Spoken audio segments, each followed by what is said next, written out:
we averaged around, it was 13.5 miles a day, which is a little bit more than a half marathon.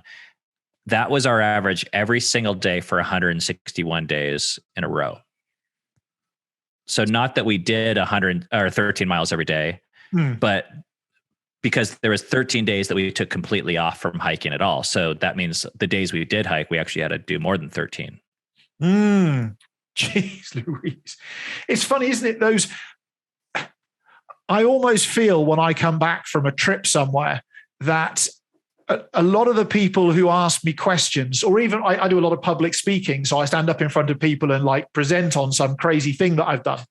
And it's almost like in comparison, they're emotionally numb. They're beautiful, amazing human beings, but their range of feeling is so narrow.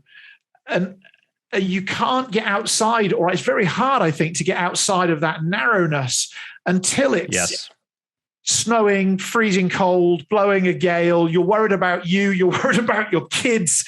And then some stranger turns up with hot food and hot chocolate and says, I think you guys are incredible.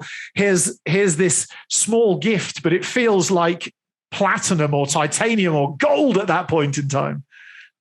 Yeah. And who decides that it's small? These moments that we had with these strangers, they were the defining moments for us.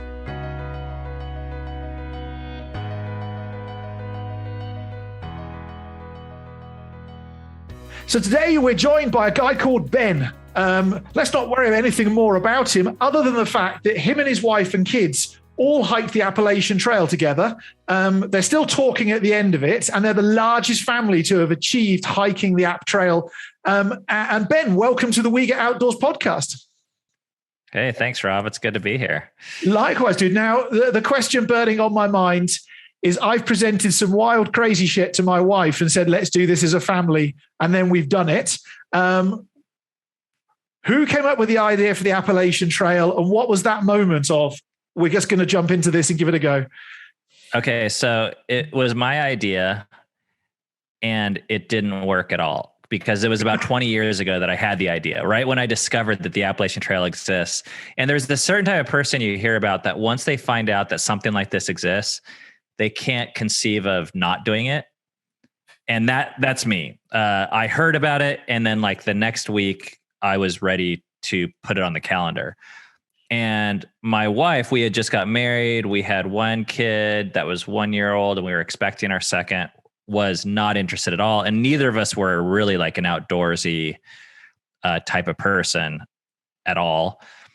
And I tried to push it through and she shut it down pretty hard and pretty quick. And then we kind of gave up on the dream for most of the next 15 years because we actually had a bunch of kids close together. At one point, there were 2, 4, 6, and 8.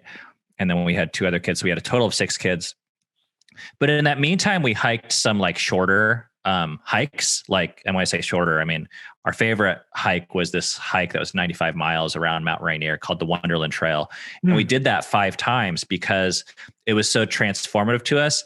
So the big kicker in the story is after doing this trail 5 times, when my oldest daughter, who was 1, she was 16 years old. My wife came to me and said, listen, I've been watching these YouTube videos of these other hikers doing the AT, and I think we should do it. And this is the last year we have to do it before our daughter is 18. So 15 years later, she came to me and she was the one with the idea. So it's kind of a big little twist. That doesn't make sense. It was a big twist if you look at the trajectory of the 15 years. And at this point, it was her idea. So that's when we decided to really kind of invest in the idea of making it happen, was 15 years later.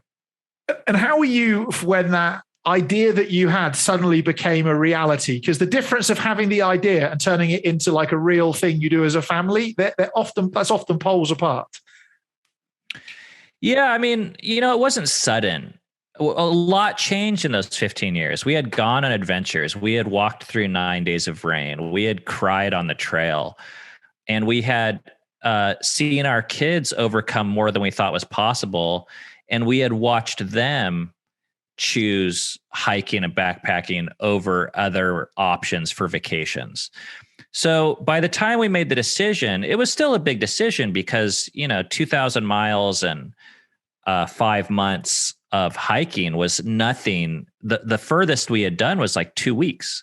So to go from 2 weeks to 5 or 6 months, that's like a categorical major difference. It more felt like those other ones were like kind of like vacations. I mean, maybe like shitty vacations, but vacations still, where it's like a trip, goes in that category. Yeah. And this felt like we were moving, like we were going to change our entire mindset and lifestyle for half a year, which is how long we anticipated it would take. So, but it wasn't, like I said, it wasn't an overnight change. And we had got used to traveling as a family. We had got used to walking, and my kids had run marathons together. That's something we had done as a family. So we knew how to like push ourselves. We had done backpacking numerous times. So it's kind of just like putting all those pieces together and saying, yeah, we're up for at least starting the trail. I mean, that's all you can really commit to, I think, with a group of our size. Completely. And so your wife had the idea, but then the kids buy in. Did they jump into it straight away, or was some hesitant, or how was that? Well, there was definitely hesitancy, especially with the older kids, because something like this, forget about the electricity and the inconvenience of hauling your shit on your back for 14 states. Just the fact of like moving away from your friends for 5 or 6 months is a major factor for them that I don't think I realized, how different that made this experience. So with our oldest 2 kids in particular, we gave them the choice before leaving if they wanted to do it. For the youngest 4 kids, it was kind of just put in the, well, this is what our family's doing category. Yeah, keep up. You got to do it. Yeah. But I will also say, like, maybe, let's see, it was in New York. So maybe it was about halfway on the trail. My 3rd child, he's my first son, he was really struggling. And we found that it was better to give him the choice at that point to quit or not. So it turns out that our oldest 3 kids all had the choice, and they all chose to start the trail, and then they all chose to end the trail with us. That's superbly powerful. Wow. Geez. How did your kids change? I mean, every human being changes, but you've got your kids having this profound experience in front of your eyes for 6 months, 2,000 miles. Were they the same kids at the end, or was there big noticeable differences? Well, it's hard. It's almost like there's another option. No, they weren't the same. None of us were the same. I think it's impossible to start an endeavor like that and to finish the same way that you started. I mean, this is true of all thru-hikers. And you see this with anyone, there's massive changes, which I think is one of the biggest reasons why we would take our kids anyways. A lot of people ask this question. They're like, well, why would you take your kids on a thru-hike? And, if you ask any thru-hiker, why do you do a thru-hiker? Usually people think, oh, you're kind of crazy to walk 2,000 miles or 1,000 miles or whatever the hike is. But you decide that it's worth it. And you decide that the amount of the experience, the pleasure, the challenge, the life change is all worth it. And I think sometimes maybe what people underestimate, certainly what I underestimated, is that kids can come to that same conclusion themselves, and that they can decide that it's worth it. And our kids did, and they did go through massive changes. Some of the changes, but it's not fair to say that it was only the kids either. I think they went through the same changes that us adults go through, which is, you get this completely different perspective of what's possible for a human to do. My confidence was higher. My kids' confidence was higher. My daughter was 7. Was she 7 or 9? I can't remember now because all the dates are changing, but I think she was 7 years old at the time. She was the youngest female to have ever completed the trail.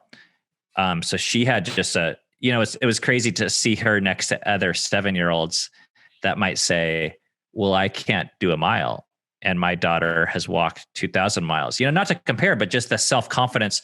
My daughter didn't have that in her mind, that's not something she can do. She didn't know that anyone ever thought, oh, it's not possible to go a mile or 5 or 10.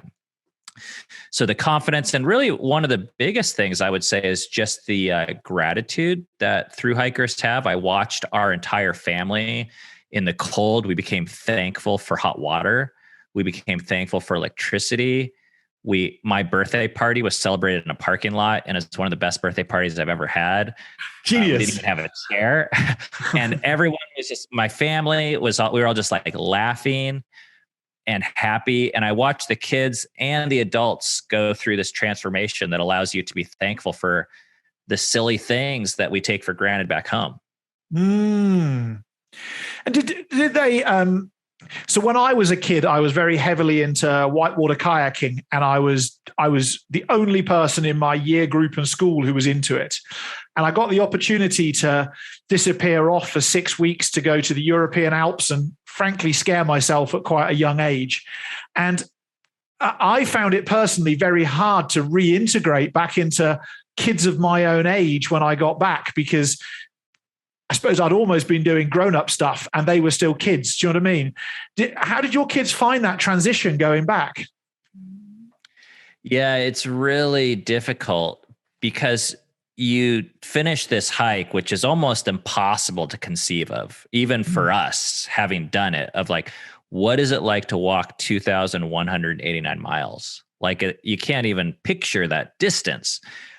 And then you do it, and it's this life-changing experience where what you eat is different, how you sleep is different, the mentality that you're into. And then you go home to your friends and they're like, how was the trip?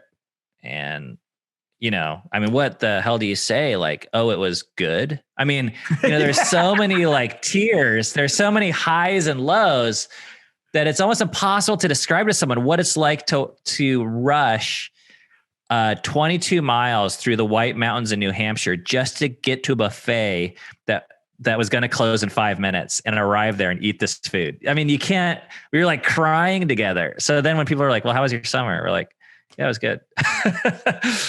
Only other hikers know. But we did have each other. So that was really nice and helpful. But yeah, it's so hard to describe to people. And not only that, a lot of people just think you're crazy for even trying something like that. So they don't even, they're not even really that curious, because I don't know why. I don't know if it's threatening, or they just put you in this other category of like, oh, that's something you do because you're crazy, but I'm not interested in that because I like, comfort or Wi-Fi or something. So yeah, it was challenging. Of a lot of people have a one-day mentality or a one-day idea that they're not brave enough to talk about or put out there on the table. And then when somebody else does something similar to their one-day idea, they almost, I don't know whether they're too embarrassed or heartbroken. Maybe even heartbroken would be the word, that you guys have done it and yet they haven't managed to leave the cubicle or take the kids out of school or whatever else. And equally, at the same time, you're right. You can't explain to people what hiking, I don't know, what you must have been doing 13 to 20 miles a day every day for 6 months to achieve that distance. You can't explain to people what that's like and what the good days are like and what the bad days are like, because you don't know what sucks until it sucks, until you felt it, or what's exhilarating until you felt it. It's just impossible. Well, not impossible, it's hard.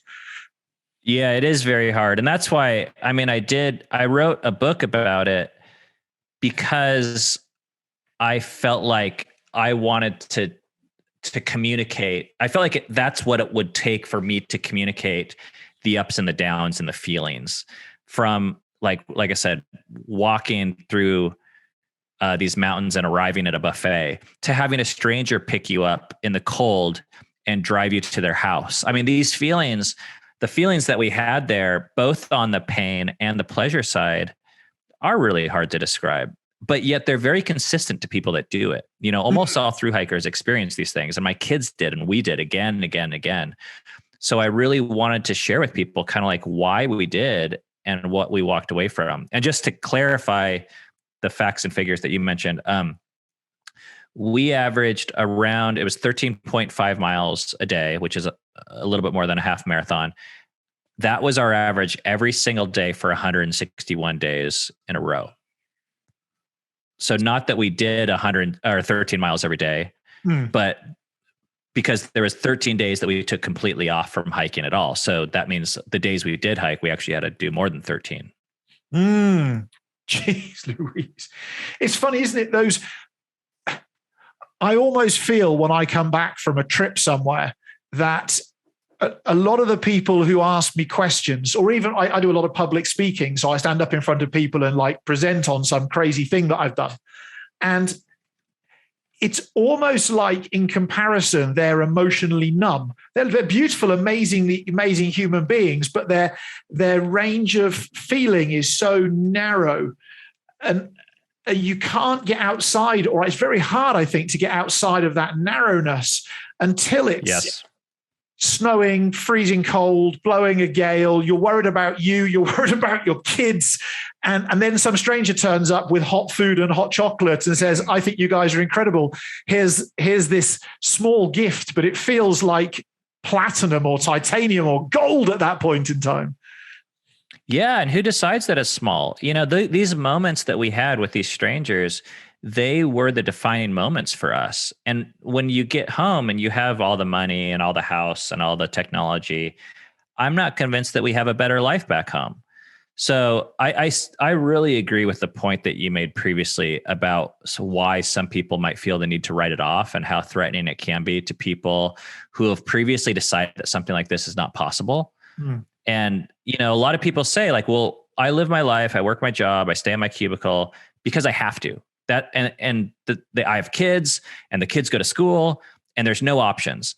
And one of the things I love about our story and why I dedicated so much time to sharing it is because I think just showing people that it is possible might be a step in helping people eliminate some of those excuses if they choose to.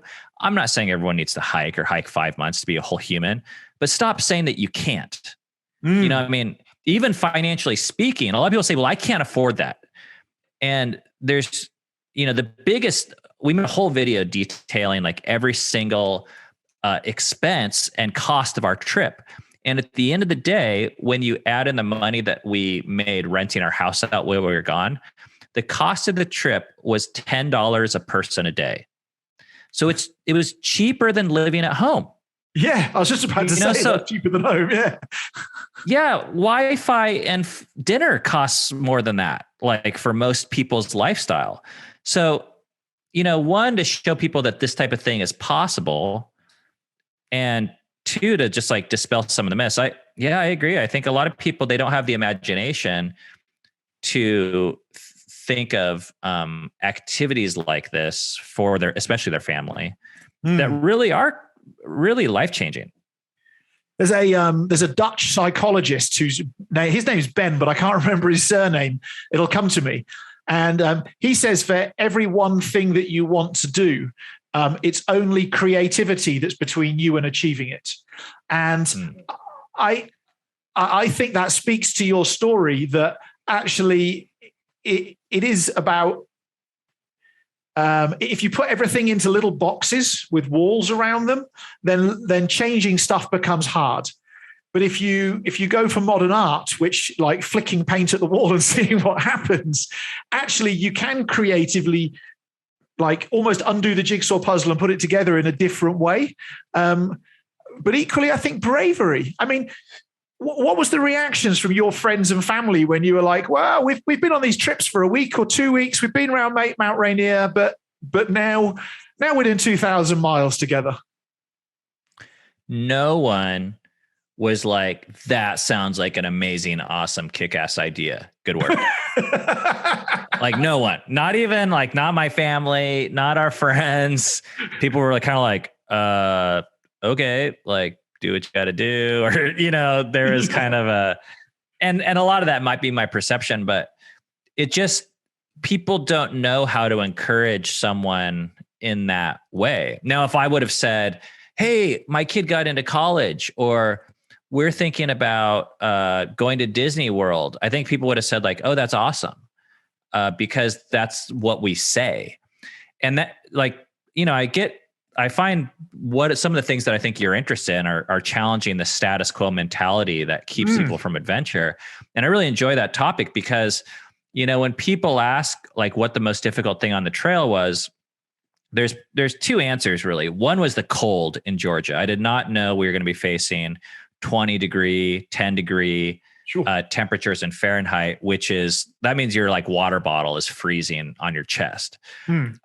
So we had temperature like that for a couple months. But the second hardest point was really just getting to the trailhead. It was the decision to drive in our car for 4 hours to Georgia and put our feet on the ground at the beginning of the Appalachian Trail. Because I knew that if I started it, it would take quite a bit to get me off of it. Like I wasn't going to spend all this money and time, clear our schedule, pay our taxes ahead of time, and then quit it because my feelings were hurt on a given day or my fingers were cold. Like it was going to take a lot to haul us off.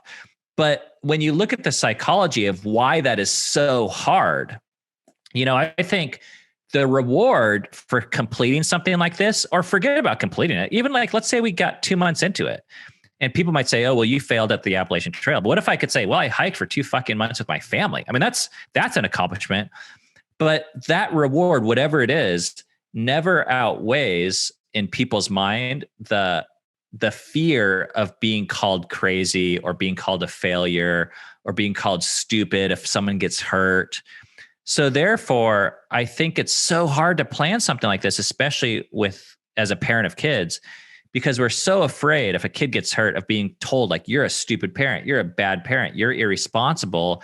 If you would have just stayed at home and, driven in a car and gone to fast food, which is also 2 very dangerous things, I think. Equally dangerous, I agree. Far more dangerous. Far more dangerous than getting eaten by a bear, like statistically speaking. No one calls you stupid. But the potential of being called stupid when you step outside of the box that society gives us, it's so high and it's scary. That was one of our biggest fears that we had to face, was just to get on the damn trail. And we hadn't even walked it all yet. It's interesting. I kayaked on the White Nile in Uganda 20 years ago, and I bought a flight to Uganda from the UK, a return flight with a month and of a gap in between, to go and kayak on this blue line that I'd found on the atlas.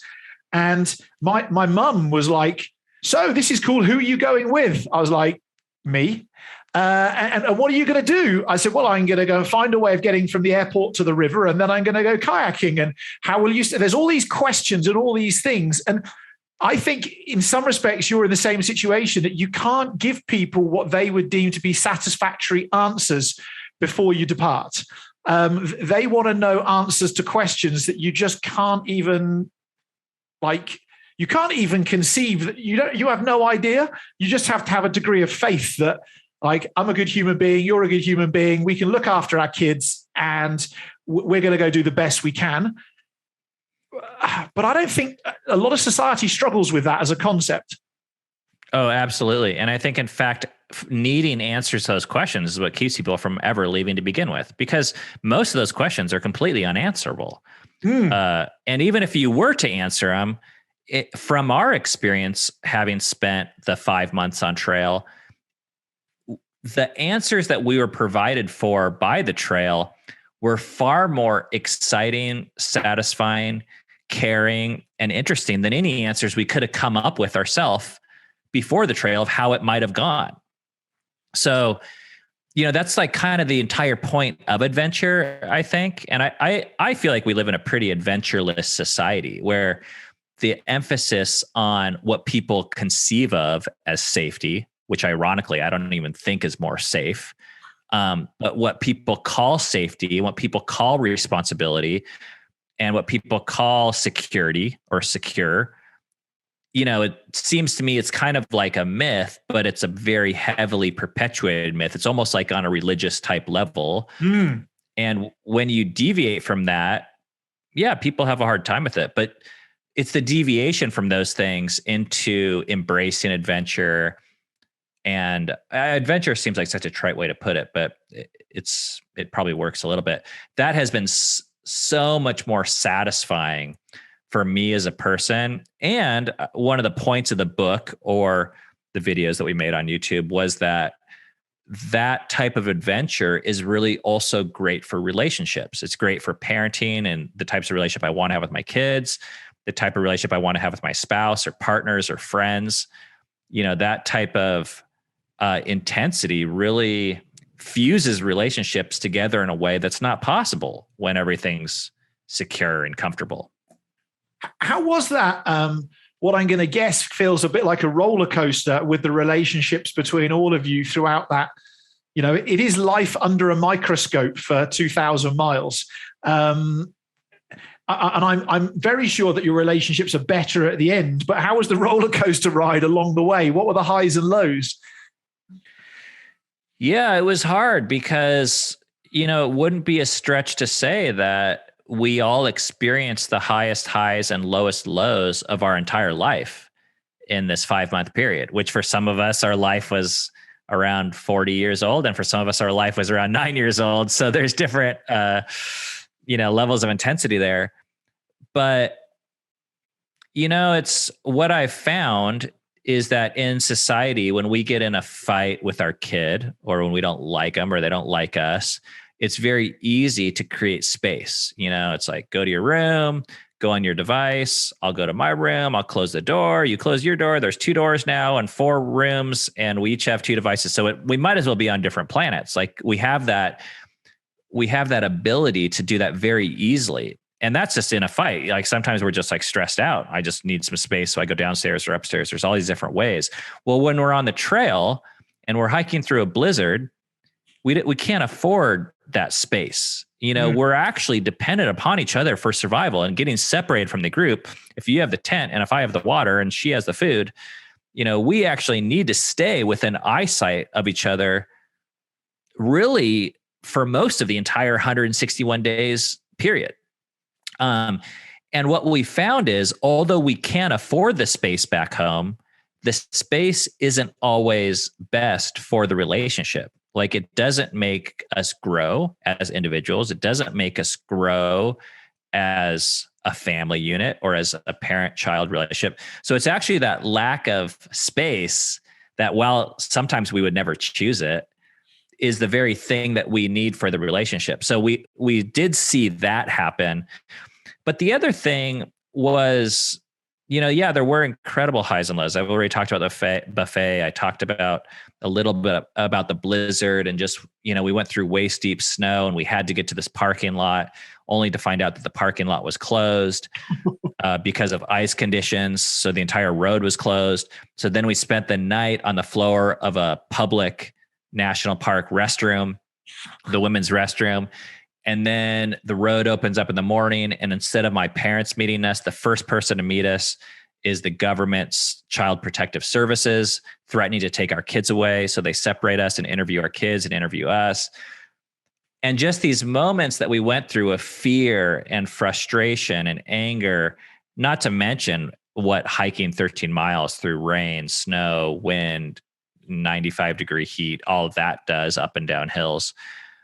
But it was just such a privilege to be able to be with my kids in these high highs and low lows, because sometimes we experience them separately, but more often than not, we experience these same things together. So that's the difference. Like at home, dad comes home from work, right? And he's like pissed because he didn't close his deal. And then the kid comes home from school and they're angry because they didn't get the grade they wanted or they didn't get on the such team. And everyone has their own little stories.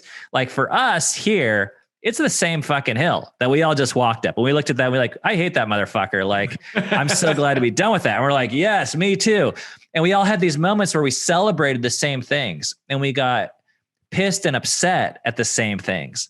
And that's so unique because with different ages in our culture, it's hard to share those same things. And there's nothing like sitting there in the cold, be like, I can't believe we did this. This feels so stupid. Like, I don't know how we're going to make it. And then you look over at your 13-year-old and they're shaking their head and they're thinking the same thing. And you're like, well, shit, at least we're in this together, you know? Yeah. How did your perspective on the world change after spending that time with the whole family so closely together? But equally, I mean, you've just mentioned Child Protective Services turning up. Let's put that on the low side of things. But equally, I've met some of the most hospitable, generous, kind people when I've been out on adventures as well. And that's brought out interesting dilemmas in my head. But I wonder where yours was at the end of that. Yeah. Oh, man, I love that question. because, I don't fancy myself to be a news watcher. Like I don't watch the news. But something about the way I was raised in our culture and just having the news in the cultural space, it made me afraid of strangers, and it made me afraid of asking for help from my neighbors. So like if I run out of sugar, I go to the store. It's 4 blocks away, and I'd so much rather go to the store and buy it myself than knock on a neighbor's door and be like, hey, can I borrow something? The same is true about a lawnmower. The same is true about a ride. Now it's getting to a point where instead of asking a family member or a friend or a neighbor for a ride, I'd so much rather like get an Uber or something like that. And I think a lot of that was because I didn't want to put people out. I didn't want to inconvenience people. I thought that they don't want that and they don't like that, and that I'm afraid of them and they're kind of afraid of me. Well, doing the trail, we had one person invite us to a meal before we started the trail. So we told them that we'd try and come. But in the course of this 161 days, I want to pull this information out from my book because I think it's all written here. I'm not going to remember it. But in the course of this 5 months, where does it stay? It says, okay, we stayed in 34 houses or hostels that were paid for by other people. We had 86 meals provided for us for free, delivered on the trail or at people's houses. 23 days, people carried our packs for us in their cars. It's called slack packing. So these 86 meals in 34 houses of strangers that we were invited to them, each of those meals and each of those stories represents a different way I was kind of like blown away and humbled by just letting someone help me and watching our family be transformed by it. And in many cases, watching these people who had put themselves out completely by inviting 8 strangers into their house, like 8 muddy, gross strangers. And oftentimes, like we had people drive like 4 hours to bring us a meal. Wow. So just these nights interacting with these types of people and sharing stories over dinner and watching people just get so excited to basically be put out, to be completely inconvenienced, but yet to take part in someone else's life and story and adventure and treat it as a privilege was so incredible. And it changed my view. I was like, you know what? I think we've all been lied to. I think we've been told no one wants to help anyone else. We're all going to look out for ourselves. Like no one wants to do anyone else a favor, and everyone's kind of scary. And I realized that's not true. Like people are really looking for ways to help other people. And if they see an opportunity, like if they see a kayaker or a family that hasn't had a shower in 3 days and is really in need, they will extend themselves. But if, we spend all this energy in society to put our best foot forward and show like, oh, I've completely taken care of myself. I'm totally responsible. I have my own shower. I have my own sugar. I have my own car. I don't need your help. Then no one really feels like they can offer that. But when you put yourself out there, kind of like you did with your kayak trip or us on our hiking trip, everyone's just waiting to offer something. They want to give you directions. They want you to ask them for a candy bar or a meal. Yeah. I circumnavigated Scotland in the UK in a kayak quite a few years ago with some friends. We had one day, we pulled up on a beach and it was the foulest of weather I have almost ever kayaked in. Horrible. It was blowing a blizzard, yet it was like July. So it was June rather. And this old lady came up and said, do you want to come into our caravan and stay warm? And they had this tiny caravan with a tent awning attached to the front of it. And we were so cold, we could only say yes at that point in time. So we went up there. We'd been in dry suits for 2 weeks at that point in time, no shower. I mean, when you undid that dry suit, the smell was spectacular. And then she said, would you like a little bit of whiskey? And I thought, well, that would be a great idea. And she brought us these ginormous tumblers of Scotch whiskey. Oh, my goodness me. And then she brought another one for all of us. And we eventually crawled back to our tent, still smelly, but now warm and drunk a few hours later. And I think you're right. The whole world is just looking for opportunities to help other humans. And I think we deny people that opportunity so much. By being self-sufficient. Yeah. And I think there's life is more gray than black and white. So there's self-sufficiency has its place, as does saying, I'm not doing so good. Can you give me a hand, please? or you look like you're struggling, let me help.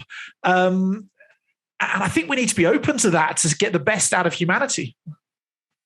I think what I've realized, it does have its place, but it has a cost that I don't think we realize what we're giving up when we say I can do it and I will do it all by myself. And a lot of, I think the reason why people don't go on adventure is because it does put that at risk. There are times where you're going to, people would say, well, how did you know if the people are safe? And I'm like, listen, if they have hot water and electricity, I don't give a fuck if they're safe. They're safe enough for me. Like, are you kidding me?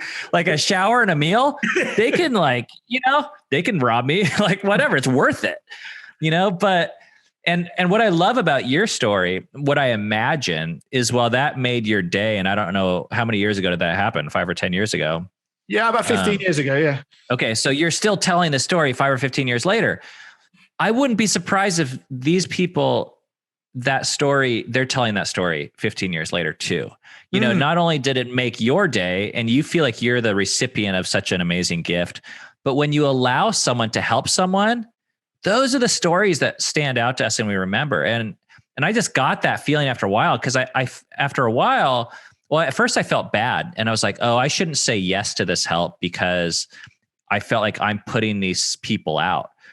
But after a while, I had to change my mindset and I started to see like, I'm not putting them out. They're making this choice. They're grown ass adults, that they can decide not to, but they're offering. And by saying no, I'm like shutting down an opportunity for them to be a part of our story. And I was like, what's the point of that? Like, what am I going to get some medal and like brag about how I finished the AT without anyone not accepting a meal from anyone, because hikers brag about weird stuff like that. So we're all looking for some weird thing to brag about. Let's not get into gear or pack weights or anything like that, because that's a whole different bragging field that we shouldn't. That's a rabbit hole.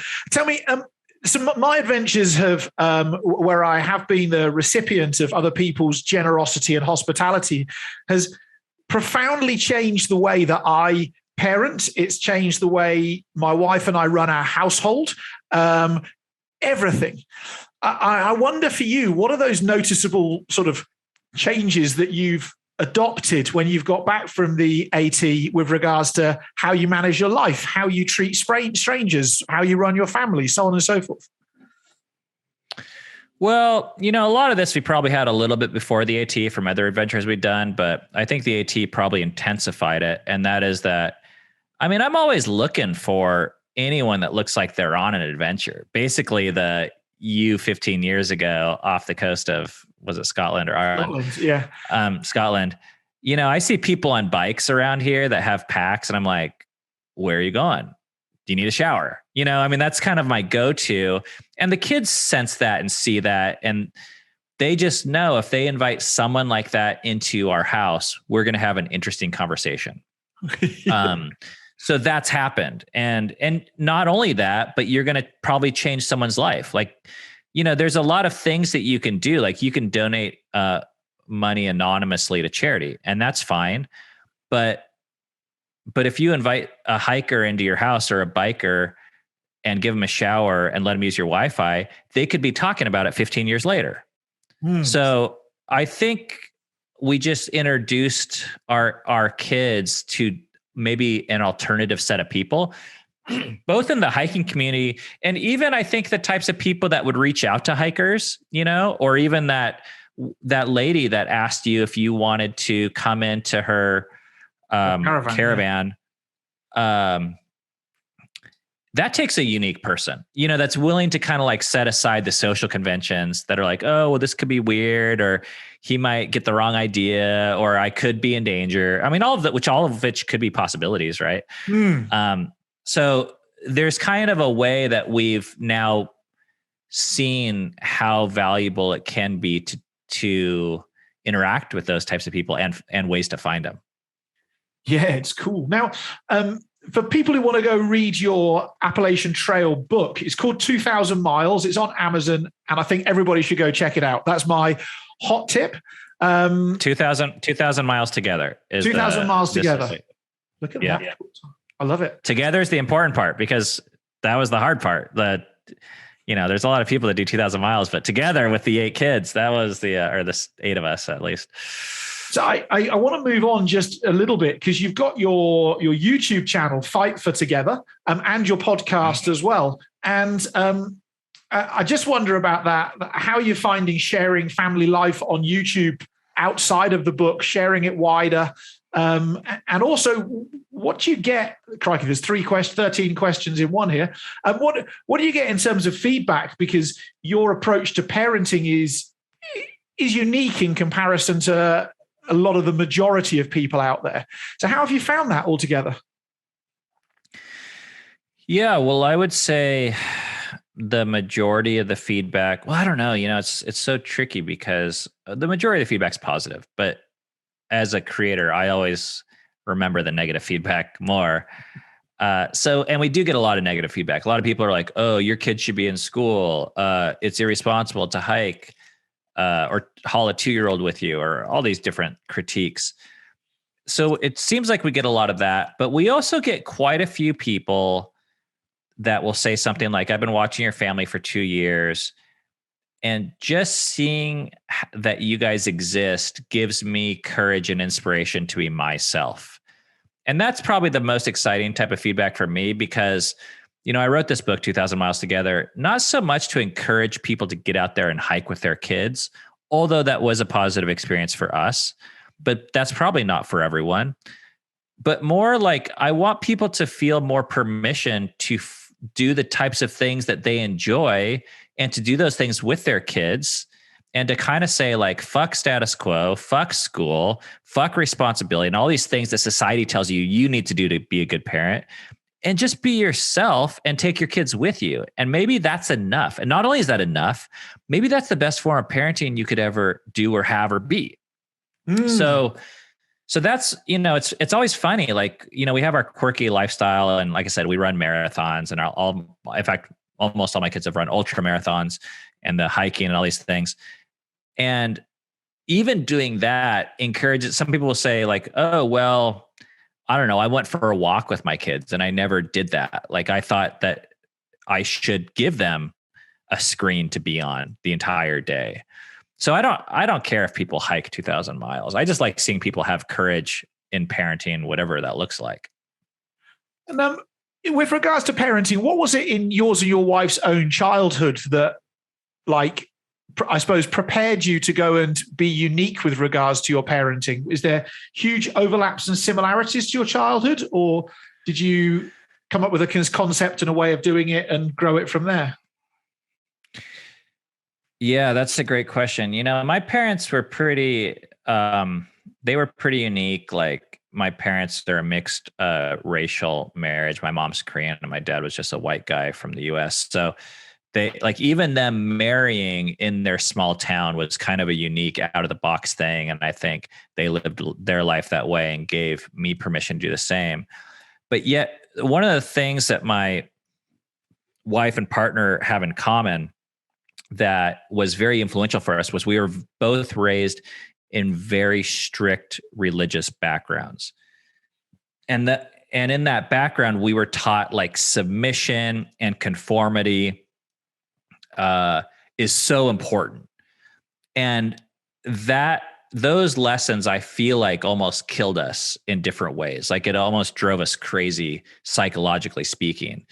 And we parented probably the first 15 years under this model of really strict, controlling, like this idea like, oh, I'm the wise parent, you're the foolish child. I need to show you this way you ought to live because I have the answers and you don't. And that was very damaging, I think, to our kids. But that was what we believed we kind of had to do to be a good parent. Was the best compliment we could receive was, well, your kids are so well behaved. And since then, we've kind of, I would say, definitely like rebelled or swung the other direction. And we had like a complete falling out where we got excommunicated from the religious cult and community that we were a part of. And it's been kind of a reawakening for us as humans and parents, and something we've seen as our kids to say like, the kids themselves are beautiful. Like they're complete at the age of 4 or 5. Like they're not just like shitty adults, like who need to get jobs and get responsible and make more money. And then they'll be great people that we can respect and honor. Like there's something about the beauty and the curiosity and the adventure in a 1-year-old or a 1-month-old or a 4-year-old that if I can't see it, that's my problem, not the kids. Like I don't need to fix or evolve the kid faster or parent them better. So yeah, I would say that coming out of that religious background really made it like one of the experiments we did, I think this was 2 years ago, is after the AT, because we were so heavy handed and strict, was we got rid of all the house rules in our house for the entire year. Like everything. And we had a lot of rules. There was like no shoes in the house, like video games 2 hours a week on Saturdays from 9 to 11, like no sugar, like on these days. And, all these rules that, I think are pretty good rules. But at the end of the day, like we were also addicted to control as a parent. And if I felt like the kids were breaking the rules, I didn't feel like I was doing a good job and I couldn't be happy with them or my relationship with them. So we got rid of all the rules for a year just to see what would happen. And that really changed our dynamic with our kids and our trust in the process of parenting. Did you find that your kids started to build their own rules after a while, or their own structures after a while to live within, because mum and dad aren't providing that anymore? So I don't know this, because there's part of a human being that still wants some boundaries to live their life in. As I think this is like almost an organic part of who we are. Did they go that way, or did you just have anarchy? Absolutely. We had both. We had anarchy too. But yeah, no, it was really great. Like, well, to start off with, one of my kids, my second, I don't know if you know enough people, there's these different personalities, right? And some people really love rules. And she is one of those types where she loved the rules. So the second we told her there's going to be no rules, she got really pissed. Like she was upset. And she was like, the way that she navigates her day is by knowing that she lies within the rules. So when we get rid of them, she doesn't know where she stands anymore. And she had to adjust to it in that way and learn to find kind of a motivation and a way of navigating the world that was more intrinsic to herself instead of something that we were now partnering with, placing on above her. But yeah, we saw this evolution happen where it was anarchy. The house was messy. Kids were not they were not being very productive. But instead of us stepping in and kind of forcing them to live up to our standards of productivity and creativity and order, they started to understand that they had these same desires. And they started to ask us to like have a family meeting and to come to some agreements, which that's all really a rule is, I think. It's just like a random agreed upon standard that usually is best done when multiple people agree. But sometimes it's just like, done more on a dictatorship level where whoever has the most power kind of creates the thing. But now we have rules that are being arrived to by a desire from all the people involved. And they're actually being requested by the children. And they're certainly being agreed upon by the children. And they're saying, Dad, like you're better at organizing stuff and managing people. Like, could you create a schedule for our chores? Because the house is a fucking mess. And when that happened, though, the chores were done in a different way. Instead of me having to say, hey, everybody, it's chore time. Do your chores or you get fined $2 or lose your screen privilege or whatever threat, So it was a really fun thing. Yeah, we saw a lot of evolution. And I don't think rules are bad. It was just like the way that we were using them and our addiction to control was probably not helpful anymore. I think you described it. You've almost gone from a dictatorship to a family democracy in real terms. Was it so it sounds to me like in and around that time of the AT, you and your wife found huge amounts of bravery. You said we stepped out of the cult. I don't want to step into what the cult was, but we stepped out of the religious cult. We told our kids there were no rules and we had a free for all. Was the AT the thing that like catalysted all of that and gave you the bravery, or where did that come from?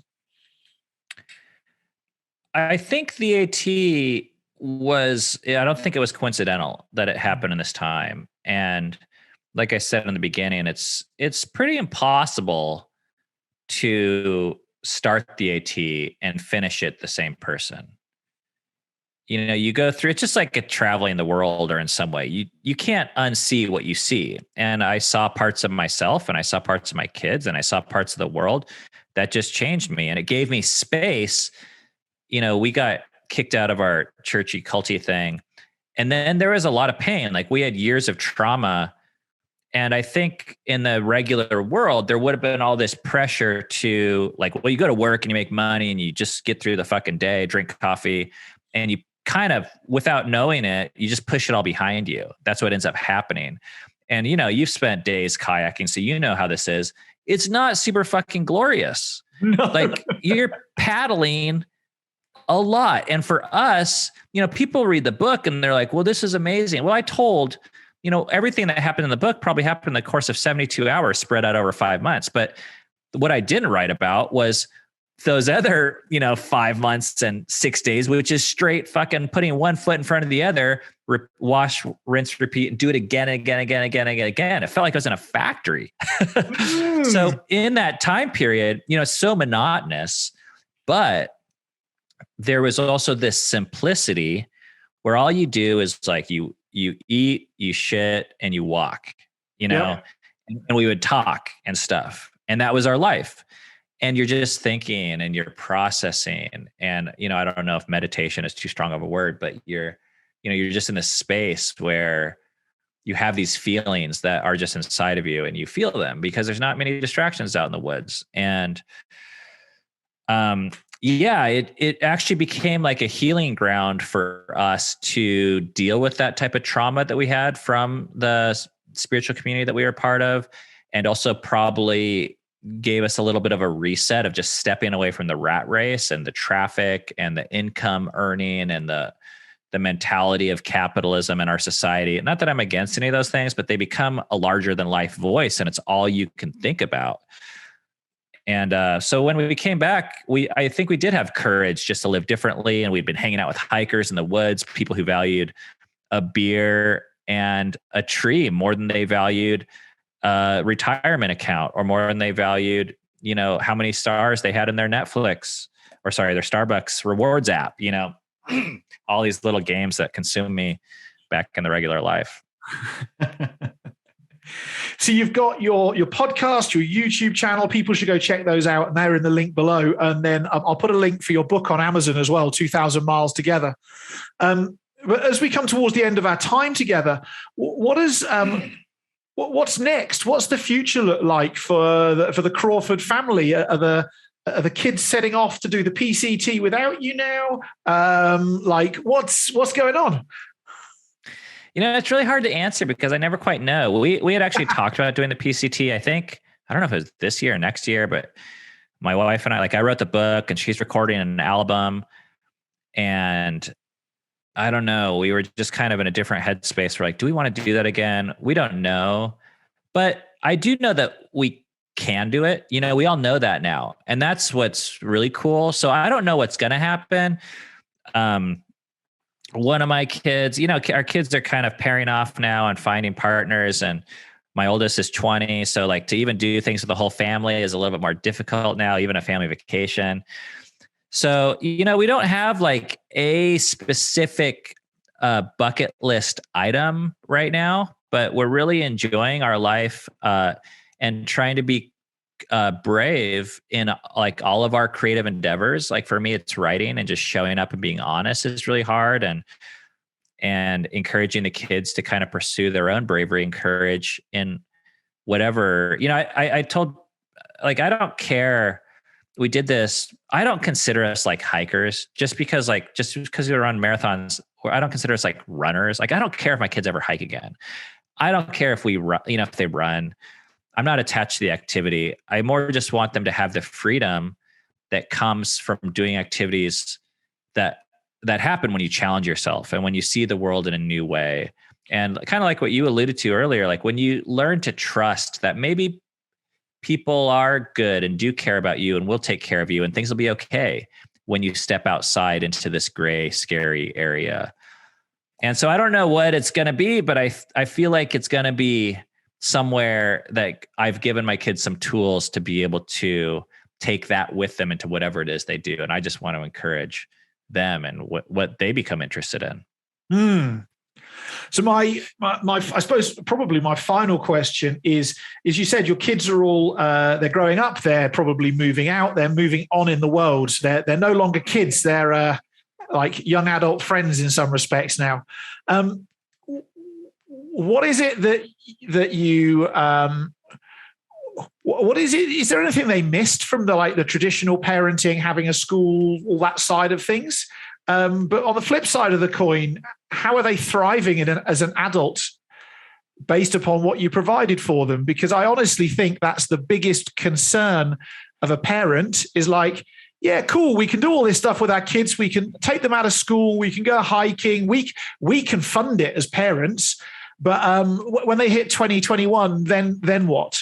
So I guess that's the question. Then what? Yeah, to answer your first question, I do think my kids missed out on some things from not being a part of school. I think school has some benefits. I think there's some socialization that a lot of people enjoy, and there is some learning certainly to be had, both from the socialization and from even the things that they teach you, which is probably not a whole lot, but I think it does happen sometimes. I remember a few things from high school. But I think the things that I care about the most, at the end of the day, everyone has to choose both how you want to spend your time and as parents, how we want our kids to be able to spend their time, what lessons we want them to walk away with. And I cared less about my kids learning to follow directions and to listen to teachers and to learn a curriculum than I did about them getting passionate about learning and them having self-confidence and them being self-directed in their goals and educations and trusting their intuition. And for that, I feel like school, although it's kind of like the unwritten lessons that are taught, I feel like school teaches the exact opposite of that. It basically teaches you to follow directions and to trust authority. And, there's a place for that. But for me, the most valuable things I've learned have been outside of that. And the most profitable things I've done financially are not ever from following directions. They're from having creativity and imagination and being able to see problems and solutions and be able to create value and care for people in ways that are not currently being conceived of or weren't previously, at least. So, I'm a serial entrepreneur. So my solution to kids' education for their teen years was, I think this was 2 years ago now, maybe a year and a half ago. We bought a house next door. The house was falling down. I gave the house to our 3 oldest kids and I gave them $45,000 cash. And I said, here you go. You do whatever you want with it. Like seriously, whatever you want. You can sell it, but if you sell it, I get the first right to buy it back. You can leave it as a dump. You can travel the world with $45,000 or spend it all in 1 week. I'm sure there's lessons to be learned from that. Have at it. Or you can fix it up and rent it out and make money to fund your future adventures and desires. And obviously I did it with a certain degree of certainty that they would choose the latter, which they did. So the last year and a half, they've been trying to figure out how to improve a house with $45,000. And, that's something, not that they couldn't have done that and school, but I'm much more excited about them learning those types of lessons than I am memorizing the Pythagorean theorem. It's very funny that, I had a traditional schooling until the age of 16. And then age 16, the only thing school and I agreed on is school didn't like me and I didn't like school. So we went our separate ways. But I learned all of this stuff at school. I did math and everything else. And at the moment, I'm busy designing tents. I want to start building tents for hikers and kayakers and all sorts of people. And that involves all sorts of quite complicated math to go and work out these tents. And because, if you want to have a hoop tent, it's not a perfect semicircle all the way around. So the usual math that you'd use doesn't work. And so it gets quite complicated. And, I honestly can't remember how to do that stuff from school. And now I'm busy diving into YouTube and Google to try and figure it out for myself. And And that then says, well, what was the point in math class beyond the point of being able to make sure I don't lose all my money? What was the point in math class? If I can't remember today all of that stuff we learned that actually would be of practical use to me, and I can relearn it in 8 minutes with a YouTube video and a Google link. And math probably don't even teach you about money. Most people graduate high school never knowing about debt, mortgages, credit cards, or compound interest, certainly not cryptocurrency. So, there's so much it's kind of weird. Like, instead of my kids knowing a bunch of information, which, like you said, I'm not even sure people graduate with, I would much rather my kids have a desire for learning, with the idea that you can learn anything at any age. And ironically, I think forcing kids to learn information actually almost beats the love of learning out of them, so that they almost see learning when they get out of summer or school. They're like, thank God I'm away from that learning institution. Get me free. I don't need to learn anymore. So that's the biggest reason why I actually see school as a threat. I think school is a threat to a desire to learn, and sometimes a desire to even imagine, because it de-incentivizes it so much. You get more rewarded for following directions and doing what the teacher says than you do coming up with creative solutions or doing what you love. I'm in danger of getting myself on a soapbox, by the way, Ben. I have to be fucking honest with you, because this is something I'm really passionate about. But I can tell. But and interestingly, my degree is in education, because I thought that my teachers at school had failed me and weren't good enough. And so I was like, right, I'll become a teacher, and then I'll be the best teacher ever. And I didn't last more than a year in the classroom. And the reason why is that my teachers were actually really good at school. They just were given a really shitty structure, a really shitty environment, a really shitty training to go and inspire me. And when we look at schools today, schooling was invented in the 1850s to keep kids occupied whilst mum and dads worked in a factory. So that when the mum and dad retired, the kids were competent enough to put nut A on bolt B repetitively all day long under command, age 16. I mean, that was what schools were. We have to ask ourselves, like, in that 170-something year period, what's changed? And I know people often say, well, there's computers and there's interactive whiteboards and this, that, and the other. But what's changed? I don't think very much, really. No, it has the same purpose, I think, which is school serves society very well. I don't think it serves children well. And, I just view my primary responsibility is to provide the best for my kids. And for me, the irony of that is I think it would actually be doing a disservice to send them to school. And I know not everyone has that type of privilege or ability or trust themselves that much to be able to make that decision or leap. But I've never felt good about it. The only reason why I did it before is because I felt like I had to be a good parent, but I was never excited about it, ever. And I think at some point I got to my parenting journey. Like, what happened with us was our trajectory, now you're getting me soapboxing. Our trajectory was we sent our kids to public school because we felt like I wanted the socialization and I thought it was better. And then eventually we switched to homeschooling, which the way we did homeschooling was just as brutal as public school, but it was probably a slightly more personalized experience. But it was, once again, in these religious communities. So we're teaching our kids Latin and foreign languages and math, but they're supposed to be a number of years ahead curriculum wise of the public school kids to feel good around the other homeschool parents. And then, but it was still this constant battle with the child. It was like, I need to get you to learn today. And the kid would fight me over math. They'd be like, we're not leaving this table until you learn math, damn it. And except we were religious, so we would say, dang it. And and then I started studying like education, like not school, but how people learn. And I realized that we weren't doing this the right way because we are forcing people, and there's always this battle. And kids, all humans do not learn well under duress. Like, the more stress there is, we do not retain information. Like, we go into survival and we might go through the motions to try and remove the stressors, but we won't actually do any lifelong learning. So then we decided to take a year off of school altogether. And we were just like, we're just going to take a year off. Worst case scenario is my kids are a year behind. Best case scenario is we actually walk out of this year feeling more empowered to help them and partner with their education for the rest of their lives. Long story short, we never went back to school after that. And we realized school doesn't like learning. In fact, if you're enforcing learning, it's probably actually not learning that's happening. Kids learn. You can't not learn. Even you and I are in this conversation, we're learning. We may not be trying to learn, but we are. And every time you do anything, our brains pick up information. We learn. And of course, with kids, it happens at a crazy exponential rate, because at one point they're crawling, and then a year later, they're going into a completely different mode of transportation, and it happens automatically. Like, you don't have to teach them how to walk. They learn how to walk.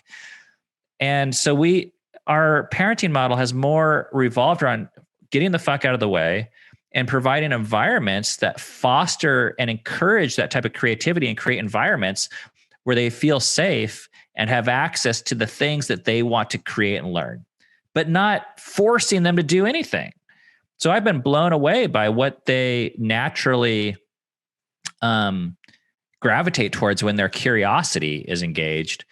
And it's so much, if nothing else, it's so much less effort than sitting at a kitchen table making kids cry so that they learn like short division. I mean, you can learn short, like you and I could learn short division right now if we wanted to in an hour on YouTube. Like, yeah, it's there for you. You know. So the thing that comes to mind with all of this, the thing that I've got two quite little kids. I had kids when I was 40. I had my first child, and is that to do what you're talking about involves either very active or non-lazy parenting.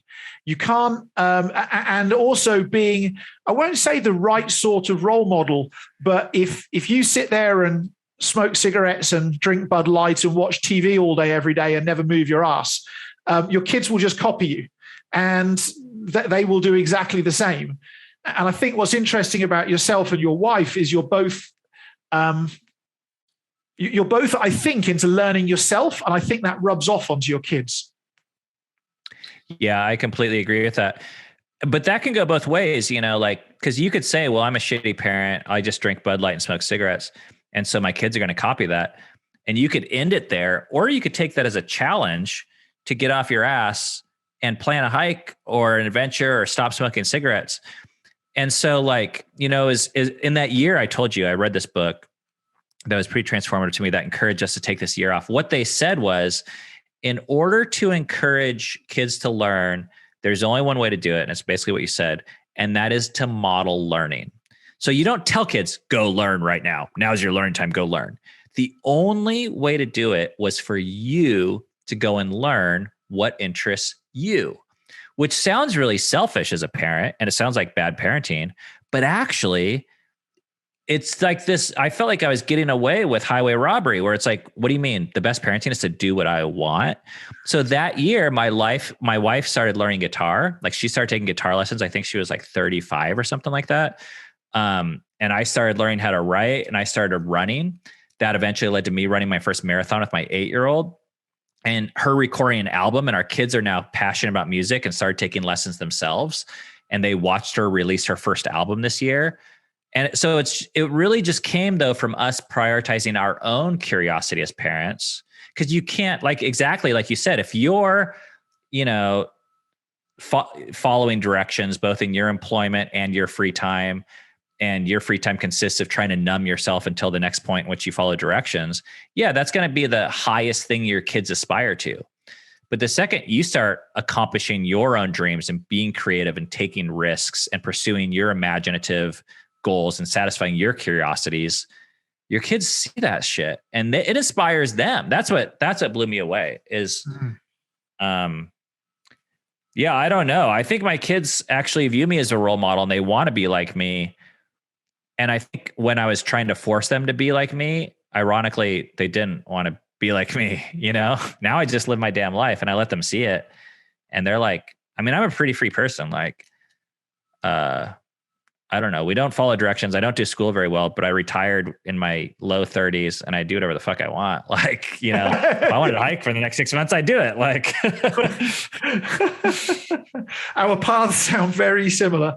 So Ben, I just want to thank you for your time today. But more than your time, I want to thank you for putting you and your family and what you do out there to the world to go and show that there is another way that's beyond words. There's actually people out there who take words and turn them into action, and that people's biggest fears don't actually have to manifest themselves into reality if you do decide to go tread a new path or live a life in a different way. Actually, there could be abundance at the other side of the door as opposed to scarcity or fear. And I want to thank you and your family so much for sharing that with us.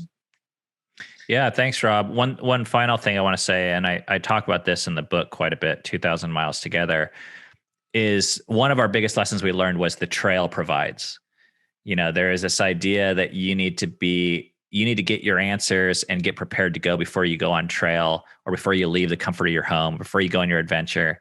Well, what we learned on trail, when I read those stats about how many meals were brought, how many homes were provided for us, we had no idea. And the only way it happened is because we left, by definition, we left unprepared.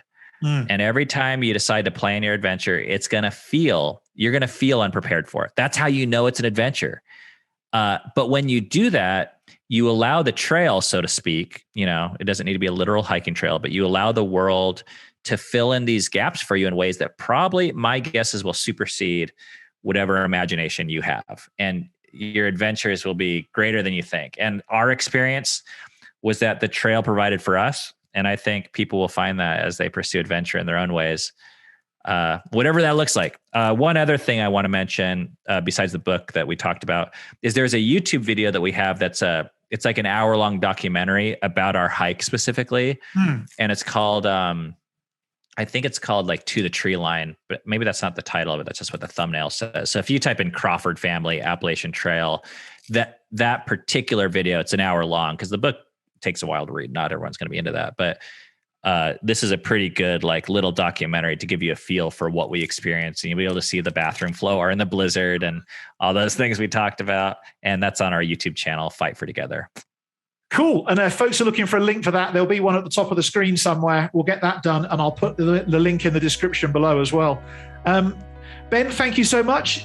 Everybody who's listened to this, if you want to go and find out what it takes to take a family to go on an amazing adventure together for 5 months, 5 days or longer, please go buy Ben's book. It's on Amazon, 2,000 Miles Together. Check them out on YouTube, Fight for Together and Fight for Together podcast, which I'm loving, by the way. Go, if nothing else, give them some love, give them a like and a subscribe, and go and check out some inspirational content from some inspirational people. Ben, thank you so much for your time today. Thanks, Rob.